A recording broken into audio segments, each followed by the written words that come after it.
시청자 여러분 안녕하세요. 스타북스 윤충희 편집자입니다. 오늘은 하루 공부에서 불치병에 걸린 소녀가 유튜브를 하는 이유라는 글을 가지고 이야기를 한번 나눠볼게요. 먼저 하루 공부 내용을 한번 읽어봐 드리겠습니다. 클레어 와인랜드는 낭포성 섬유증이라는 불치병을 갖고 태어났다. 그리고 19살이 되던 해 의료진으로부터 1년을 넘기기 힘들 것 같다는 진단을 받는다. 놀랍게도 클레어는 슬퍼하거나 두려워하지 않았다. 그녀는 유튜브를 통해 자신의 삶을 알렸다. 병마와 싸우며 무엇을 깨달았는지, 어떻게 죽음 앞에서 희망을 찾을 수 있었는지를 강연했다. 또한 재단을 만들어 같은 병을 앓는 사람들을 도왔다.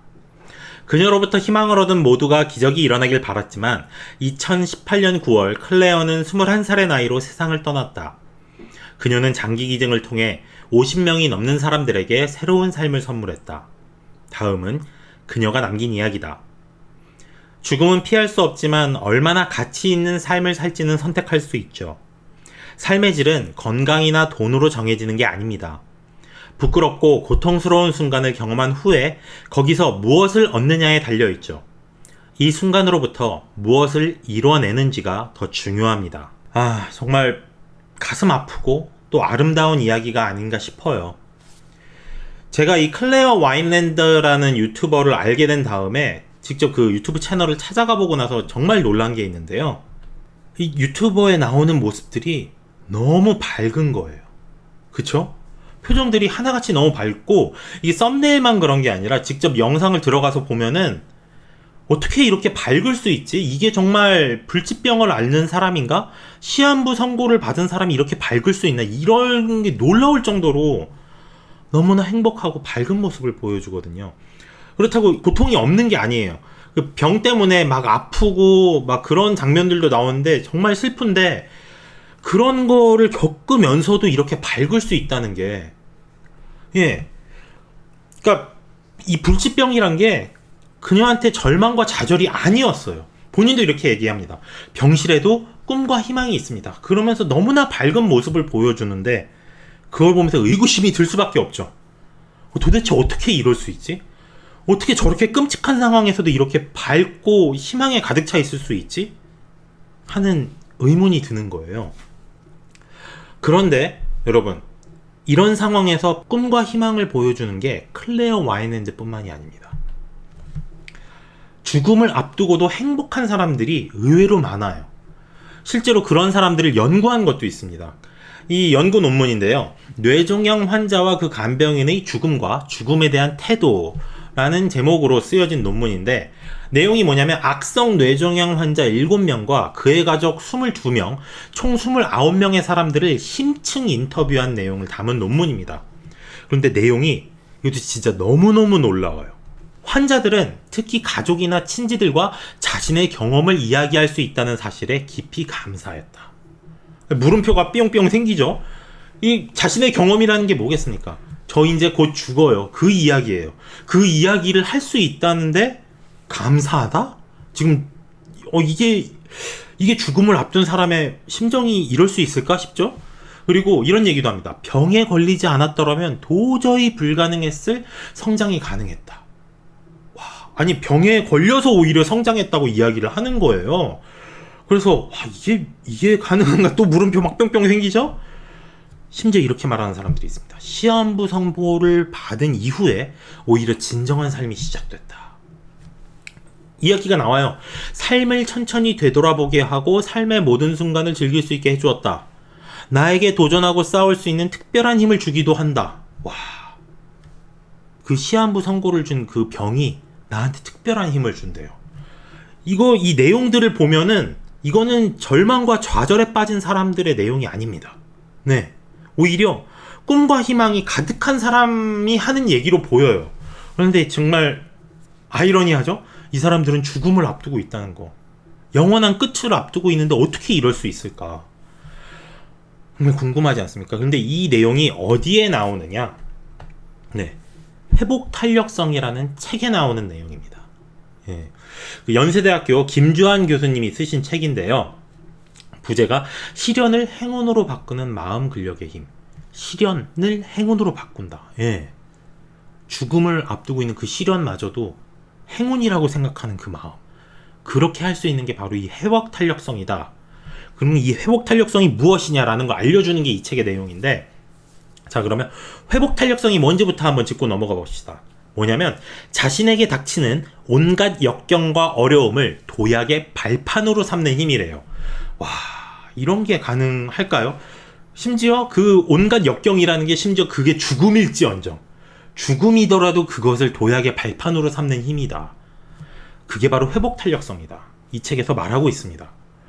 그래서 회복 탄력성이 높은 사람들은 성공에 대한 관점이 달라요. 이 사람들한테 성공이란 뭐냐면 실패가 없는 상태가 아닙니다. 오히려 실패를 겪고 역경과 시련을 겪고 그걸 극복해낸 상태가 성공이라고 이야기를 해요. 그래서 이렇게 이야기합니다. 우리 모두는 인생의 역경을 이겨낼 잠재적인 힘을 가지고 있다.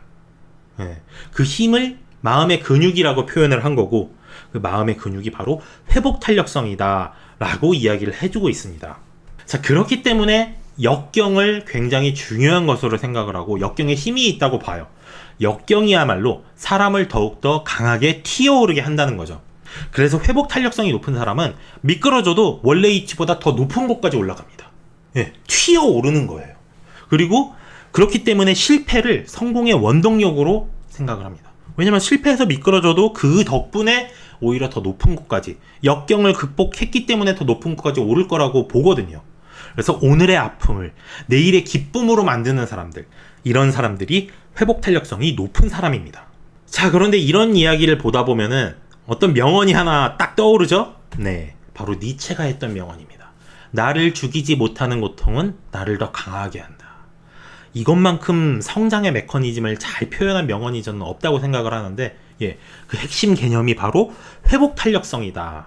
이렇게 말할 수도 있는 거거든요. 그리고 또 요즘 인터넷에서 유행하는 명언도 있죠? 내가 무릎을 꿇었던 건 추진력을 얻기 위함이었다. 네, 요 말들을 요즘 많이 쓰시는 것 같아요. 내가 지금 힘든 상황이고 무릎을 꿇을 수밖에 없었지만 그거에 다 추진력으로 연결이 된다. 요런 자세도 또 회복 탄력성의 자세가 아닐까 싶어요. 이렇게 보면은 회복 탄력성이라는 개념이 안티프레질이라는 개념하고도 굉장히 유사한 것 같습니다. 일단 그러면 안티프레질이 무슨 개념인지를 알아야 되는데, 일단은 바람이 불면 꺼지는 촛불을 한번 생각해 보세요. 요거는 프레질하다고 이야기를 합니다. 우리나라 말로 하면은 부서지기 쉬운, 취약한 요런 개념인데, 그러면은 그 촛불이 잘 꺼지지 않으면 그게 안티프레질일까요? 아니에요. 잘 꺼지지 않은 촛불, 예를 들면은 뭐 촛불을 이렇게 갓을 씌워가지고 불이 꺼지지 않게 보호한다거나, 아니면 뭐 유리막으로 이렇게 감싸서 바람을 막는다거나, 요런 촛불은 안티프레질한 게 아니라 로버스트 또는 사운드한 촛불이다. 즉 튼튼하거나 손상되지 않는 촛불이다. 이렇게 말을 할 수 있습니다. 근데 안티프레질은 요 개념하고 살짝 달라요. 뭐냐면 안티프레질은 촛불이 아닙니다. 모닥불이에요. 모닥불은 어떻죠? 바람이 불면 꺼지는 게 아니라 더 거세집니다. 그 바람을 막으려고 하는 게 아니라 오히려 바람을 받아서 더욱더 활활 타오르는 거, 이런 상태가 바로 안티프레질한 상태예요. 그래서 이렇게 말씀드릴 수 있습니다. 충격을 받으면 더 단단해지는 것, 그게 바로 안티프레질입니다. 그리고 회복 탄력성은 어땠죠? 역경을 극복하고 더 높이 솟아오르는 게 회복 탄력성이죠. 충격을 극복하고 더 단단해지는 게 회복 탄력성이죠. 그래서 회복 탄력성이란 게 안티프레질하고 굉장히 비슷한 개념이다. 이런 것도 또 말씀을 드리고 싶었어요. 자, 근데 우리가 명심해야 될 게 있습니다. 회복 탄력성은 사람마다 다 달라요. 즉 회복 탄력성이 높은 사람도 있고 회복 탄력성이 낮은 사람도 있습니다. 자, 그럼 회복 탄력성이 낮은 사람은 어떻게 되느냐? 이런 거를 우리가 흔히 말하죠. 유리 멘탈. 진짜 유리공 같은 거예요. 바닥에 떨어졌을 때 다시 튀어오르는 게 아니라 오히려 산산이 부서져 버립니다. 멘탈이 부서졌다 그러죠. 그런 상태가 되는 게 회복 탄력성이 낮은 사람이에요. 이런 사람들이 오히려 더 많다고 합니다. 사람들의 한 3분의 2 정도는 이렇게 회복 탄력성이 낮은 사람이라고 해요. 반면에 사람들의 한 3분의 1 정도는 바닥에 떨어졌을 때 오히려 통 하고 더 높이 튀어오릅니다. 요게 바로 회복 탄력성이 높은 사람이에요. 자, 그러면은 이런 생각을 할 수 있죠. 나는 회복 탄력성이 낮은 사람일까 높은 사람일까? 높은 사람으로 타고났으면 좋겠는데, 그런 거를 측정할 수 있는 설문도 있습니다. 그거 이제 아까 소개해드린 회복 탄력성 책에 있거든요. 혹시 관심이 있으시면 한번 해보시면 좋을 것 같고, 그리고 또 이런 걱정도 들죠. 내가 회복 탄력성이 내가 보기엔 좀 낮은 것 같은데 어떡하지? 난 이렇게 타고난 건가? 걱정하실 수도 있는데, 안심하십시오. 회복 탄력성은 향상시킬 수 있습니다. 이게 약간 그런 거랑 개념이 비슷해요. 우리가 몸짱이 되려면 지방을 빼고 근육을 키우면 되잖아요. 그거랑 똑같습니다. 회복 탄력성을 높이려면 긍정적인 뇌를 만들면 돼요. 긍정적인 뇌를 만든다는 거 너무 어렵게 생각하지 마세요. 부정적이고 비관적인 정보 처리 루트를 약화하고 긍정적인 정보 처리 루트를 강화하면 그게 긍정적인 뇌가 됩니다. 이게 가능한 배경이 뭐냐? 뇌 가소성이에요. 우리 뇌는 말이죠, 나이가 들어도 계속 성장합니다. 이게 가장 뇌에 관한 잘못된 오해 중에 하나가 어린 시절이 지나면은 뇌는 더 이상 성장하지 않는다. 이게 가장 잘못된 오해예요. 물론 어린 시절에 특히 잘 성장하는 부분들이 있습니다. 하지만 그거 외에도 성인이 됐을 때도 여전히 성장하고 여전히 잘 성장할 수 있는 부분들이 남아 있어요. 그렇기 때문에 뇌는 죽을 때까지 성장을 하고 그게 뇌의 가소성이다. 이 뇌의 가소성이 있기 때문에 우리는 비관적인 정보 처리 루트를 약화하고 긍정적인 정보 처리 루트를 강화해서 긍정적인 뇌를 만들 수 있습니다. 즉 우리는 회복 탄력성을 향상시킬 수 있다는 거죠. 자, 그러면 어떻게 회복 탄력성을 향상시킬 수 있을까? 어떻게 긍정적인 뇌를 만들 수 있을까? 첫 번째 방법은 강점을 발견하고 발휘하는 겁니다. 자, 긍정적인 뇌가 되려면 먼저 자신을 긍정적으로 바라보는 시선이 필요해요. 그런데 이때 필요한 게 뭐냐? 강점입니다. 우리가 보통 공부를 하거나 뭐 이렇게 훈련을 할 때 단점을 채우는 방식으로 접근을 하거든요. 근데 이건 문제가 있어요. 내가 국어를 못해. 그래서 국어에 집중해야지. 내가 이 과목을 못해. 그럼 이 과목에 집중해야지. 이런 식으로 하다 보면은 자꾸 단점만 찾아가는 식으로 공부를 하게 되거든요. 그러면 어떻게 됩니까? 이런 게 자칫 잘못하면 비관주의의 원천이 될 수가 있어요. 나 왜 이렇게 못하는 게 많지? 이렇게 생각을 할 수도 있게 되는 거거든요. 그래서 그런 식으로 접근하지 말고 오히려 강점으로 접근을 하는 겁니다. 나는 뭘 잘해. 나는 이걸 잘해. 그래서 그거를 발견하고 더 발휘하려고 노력을 하는 거죠.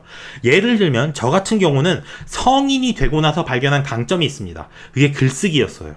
그래서 그 강점을 발견하고 나는 글쓰기를 잘하는구나. 글쓰기를 더 잘하기 위해서 노력을 해야지라고 그 강점을 발휘하기 위해서 끊임없이 노력을 하고 있습니다. 그렇기 때문에 굉장히 저를 긍정적으로 바라보게 되고 뭐랄까 좀 당당하게 자신감 있게 행동하는 원천이 되는 것 같아요. 그래서 내가 글을 썼는데 항상 글을 잘 쓸 수는 없어요. 저도 망할 때가 있습니다. 근데 망했을 때 나는 이걸 못하나 봐 하면서 이렇게 주눅 들어버리면은 발전이 안 되잖아요. 그때 필요한 게 바로 이 긍정적인 시선이죠. 내가 한 번 망할 수는 있어도 나는 글쓰기에 강점이 있으니까 지금 이 실패를 교훈 삼아서 다음에는 더 잘할 수 있겠다. 여기서 실수한 거, 잘못한 것들 더 파고들어서 공부를 해야겠다. 이런 식으로 접근이 가능하게 됩니다. 그래서 이렇게 말씀드릴 수 있어요. 진정한 행복은 자신의 강점을 발견하고 그것을 발휘하며 살아가는 것이다. 이러한 행복을 느낄 때 우리 뇌가 긍정적이 된다. 요 말씀을 드리고 싶습니다. 두 번째 방법은요, 감사하라는 거예요. 여기 그래프가 있는데 이게 뭐냐면은 우리가 어떤 상태, 마음 상태에 있을 때 심장 박동수가 어떻게 되느냐, 요걸 그래프로 보여준 건데, 먼저 분노를 느낄 때 심박동수가 막 들쭉날쭉하죠? 우리 마음이 그만큼 이렇게 막 이렇게 흥분된 상태인 거예요. 반면 휴식을 취하고 있을 때는 아까보다 훨씬 더 안정적입니다. 그렇죠? 그런데 이거보다 더 안정적일 때가 있는 거예요. 뭐냐면 감사할 때입니다. 아주 완만하게 이런 상태가 이루어지잖아요. 회복탄력성 책에 나오는 그 내용을 한번 읽어드릴게요. 긴장을 완화하는 휴식 때보다도 감사하는 마음을 유지할 때 심장박동의 변화가 고르고 규칙적이 된다. 심장박동의 변화 주기를 헤르츠로 나타내면 감사할 때 0.1헤르츠 정도가 된다. 이때 몸의 건강 상태와 뇌 학습 능력 역시 최적화된다. 근데 여기서 한 가지 의문을 품을 수도 있죠. 아니, 내가 생각하는 건 뇌가 활동하는 거 아닌가? 이 심장박동이 무슨 상관이야? 이렇게 생각하실 수도 있는데 이게 아닙니다. 우리의 육체는요, 우리의 생각에 생각보다 많은 영향을 끼쳐요.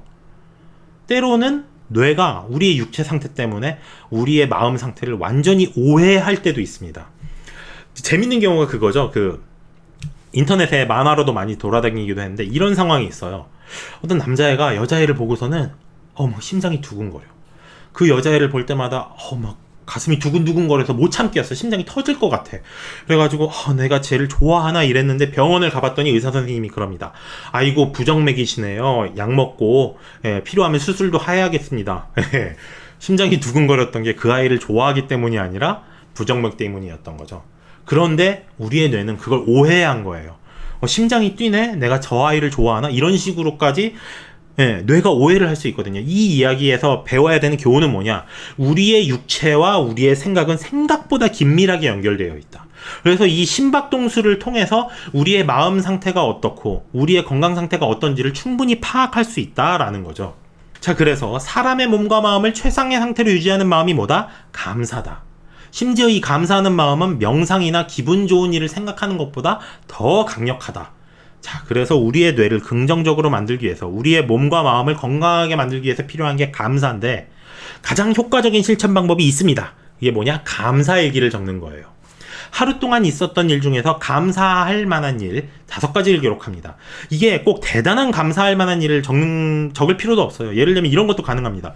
내가 좁은 길을 가는데 앞에 있는 사람이 내가 잘 지나가도록 비켜줬다. 이런 것도 감사할 만한 일이잖아요. 이런 것도 적으셔도 됩니다.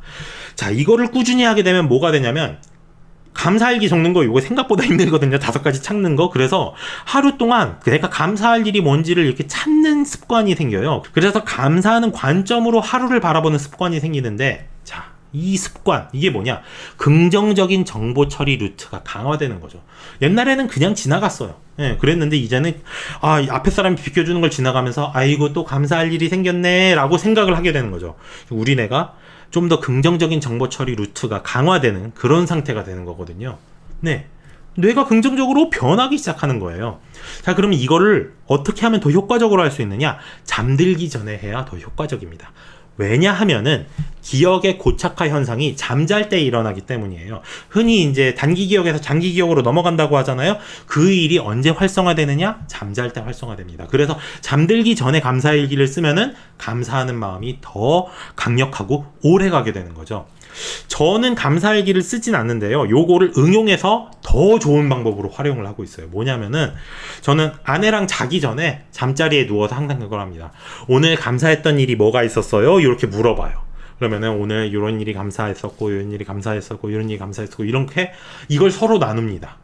이걸 서로 나누니까 혼자서 감사일기를 적는 것보다 더 좋더라고요. 오히려 상대한테 감사하는 마음이 생기고, 그래서 아내랑 되게 지금도 저는 애틋해요. 그런 마음이 오래 가게 되는 그런 경험을 저는 하고 있습니다. 그래서 여러분들 감사일기를 적는 것도 좋은 방법이고요. 만약에 결혼하신 분이라면 자기 전에 아내와 함께, 남편과 함께 오늘 감사했던 일이 무엇인지 나누는 것도 좋을 것 같아요. 자, 우리 뇌를 긍정적으로 바꾸는 3번째 방법, 규칙적인 운동을 하는 겁니다. 이 몸을 움직이면 뇌가 건강해진다. 이 말씀을 저희 영상에서 정말 많이 해드렸던 것 같아요. 심지어 이거에 관해서만 쓴 책도 있죠. 움직임의 힘이라고. 그러니까 몸을 움직이면 뇌가 건강해진다. 이거는 뭐 이제는 믿을 수밖에 없는 빼박 사실이고요. 이 운동이 어떤 효과가 있느냐? 우울증, 불안장애, 치매의 특효약이라고 해요. 그래서 몇몇 약물보다 훨씬 나은 효과가 있다고 합니다. 그래서 요즘에는 약 대신 운동을 처방하는 정신과 의사들이 증가하고 있다고 해요. 그래서 결론적으로 이렇게 말씀을 드리고 싶습니다. 운동하는 분들 물어보면 이렇게 얘기해요. 건강해지려고, 살 빼려고 막 이렇게 얘기를 하는데, 사실 운동해서 몸짱 되는 거 진짜 쉽지 않거든요. 그런데 이렇게 생각하시면은 운동을 꾸준히 하는 데 도움이 될 것 같아요. 몸만 건강해지는 게 아니라 마음도 건강해진다. 내가 몸의 변화는 좀 느릴지언정 마음의 변화, 마음이 더 건강해지기 위해서라도 운동을 꾸준히 하겠다. 이렇게 하면 운동을 꾸준히 하시는데 조금 더 도움이 될 것 같아요. 자, 그러면 어떤 운동을 해야 되느냐? 어떤 운동을 해야 회복 탄력성을 높이는 데 도움이 되느냐? 이 운동 요령을 한번 설명해 드리겠습니다. 일단 유산소 운동, 근력 운동, 장력 운동, 요 3가지 운동을 골고루 하는 게 좋다고 해요. 뭐 유산소 운동, 달리기 같은 거죠. 근력 운동 이렇게 헬스장 가서 이렇게 드는 거, 벤치프레스, 그다음 장력, 이제 요가, 스트레칭, 이것들을 보통은 이제 하나만 하시는데, 하나만 하는 게 아니라 다 3가지를 골고루 하시는 게 회복 탄력성을 높이는 데 좋다고 하고요. 그다음에 일주일에 3번 이상, 특히 한 번에 3시간씩 하는 것보다는 1시간씩 3번 하는 게 더 효과적이라고 해요. 즉 운동을 몰아서 하는 것보다 조금씩 자주 하는 게 더 효과적이다. 그리고 즐겁고 재미있을 정도로 적당히 하는 게 필요합니다. 요거는 뭐 헬스장 가서 트레이너 분들도 많이 하시는 말씀이죠. 무리하게 운동하면요 포기하게 되고 부상이 오게 돼요. 그래서 꾸준히 운동하기 위해서라도 무리하지 마시고 즐겁고 재미있을 정도로 적당히 하시는 게 좋습니다. 그 다음에 리듬을 타는 운동이 좋다. 요거 움직임의 힘에도 나오는 내용이죠. 예, 그래서 음악을 들으면서 하는 게 좋고 춤을 추는 게 좋고 이런 이야기들이 많이 나오고요. 또 야외에서 하면 좋다. 요것도 움직임의 힘에서 녹색 운동이 좋다. 이런 이야기가 나오죠. 회복 탄력성 책에서는 이렇게 이야기합니다. 햇빛은 우울증에 탁월한 효과가 있다. 그러니까 야외에서 운동하는 게 우리 정신 건강에 매우 매우 좋다. 요걸 아셨으면 좋겠고요. 마지막으로 이게 제일 중요한데 꾸준히 해야 됩니다. 왜 꾸준히 해야 되느냐? 뇌 가소성 이야기하고 연결이 돼요. 아까 전에 뇌 가소성, 우리 뇌는 죽을 때까지 계속 변화한다 그랬잖아요. 이 변화가 그냥 어떤 정신적인 부분에서 변화하는 게 아니라 실제로 물리적으로 변화가 일어나요. 즉 뇌에서 시냅스라고 하죠. 그런 새로운 시냅스 연결 통로들이 생겨요. 길이 진짜 생기는 거예요. 이렇게 되려면 우리 몸이 뭘로 이루어져 있죠? 단백질로 이루어져 있거든요. 그런데 이 단백질이 그냥 갑자기 생각만 난다고 뚝딱 생기겠습니까? 아니죠. 이게 만들어지는데 시간이 걸릴 수밖에 없어요. 물리적으로 변하는 거니까. 그래서 뇌 새로운 시냅스 연결을 위한 단백질 합성에 시간이 필요하다. 그렇기 때문에 그게 완성이 될 때까지 꾸준히 하는 게 중요하다. 이 말씀을 드립니다. 그래서 가장 좋은 건 습관화 해버리는 거예요. 예. 매일매일 운동 나가는 거. 이게 습관이 돼버리면 나중에는 안 나갈 수가 없게 돼버리거든요. 그렇게 되는 게 좋다. 이렇게 말씀을 드립니다. 자, 정리해보겠습니다. 불치병에 걸린 소녀가 희망을 이야기할 수 있었던 비결. 그리고 죽음을 앞둔 환자들이 감사하고 막 성장하고 이럴 수 있었던 비결. 회복 탄력성이 높았기 때문이다. 그럼 회복 탄력성이란 뭐냐? 역경과 어려움을 오히려 도약의 발판으로 삼는 힘이고, 회복 탄력성이 낮은 사람은 유리공, 유리멘탈 이렇게 바닥에 떨어졌을 때 부서져 버린다면, 회복 탄력성이 높은 사람은 고무공처럼 띠용하고 더 높이 올라가는 거죠. 자, 그래서 요거를 이제 떠올리고 싶으실 때 니체의 명언을 생각하면 됩니다. 나를 죽이지 못하는 고통은 나를 더 강하게 한다. 이게 바로 회복 탄력성이 높은 사람이다. 이렇게 생각을 하시면 되고요. 자, 그럼 회복 탄력성을 어떻게 높일 수 있을까? 긍정적인 뇌로 만들면 됩니다. 그래서 첫 번째 방법이 강점 발휘, 두 번째 방법이 감사하기, 세 번째 방법이 규칙적인 운동입니다.